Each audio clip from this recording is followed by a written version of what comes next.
Hi, I'm David Yossi Snellen. This is Torah in 5. But right now, instead of dealing with the Parsha in 5 minutes, we're going to talk about the holiday that's fixing to come up in real soon.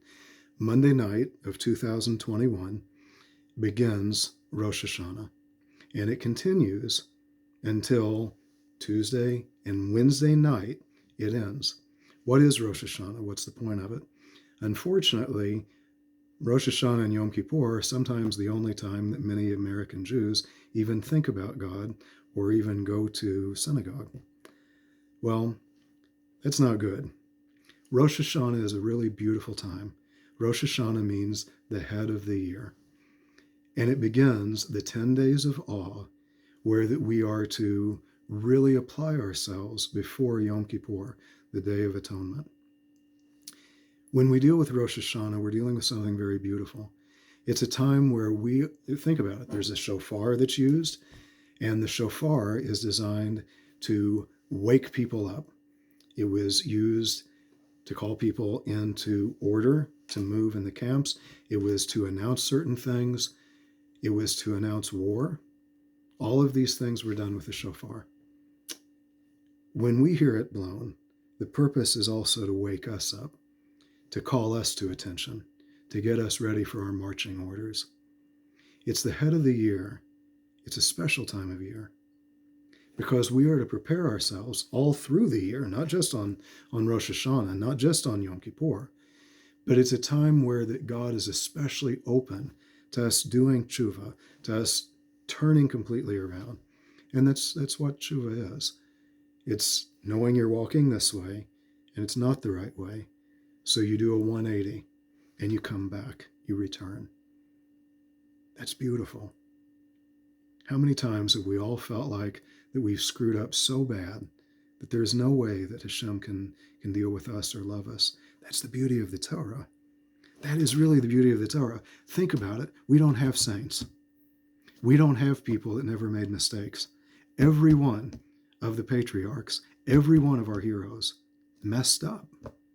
Why do you think that is that God has that recorded? Because we know that if David sinned, if Abraham messed up, and God still used them, then Hashem can still use you. You haven't gone so far away that you can't come back. You can come back to Hashem. He loves you. He wants you back. It says in the book of Yechezkel, in the book of Ezekiel, that God doesn't desire the death of the sinners, but he desires that they come back to him, that they do tshuva. That's a beautiful thing. That is an opportunity that we have on Rosh Hashanah and those 10 days of awe before Yom Kippur. That is an opportunity that we have more than any other time of the year to be close to Hashem and to come back to where that we ought to be. Make sure that this Rosh Hashanah is that time for us. Make sure if you're doing something and you know it's not right, you're not loving your neighbor, you're not keeping kosher, make sure that you make that turnaround.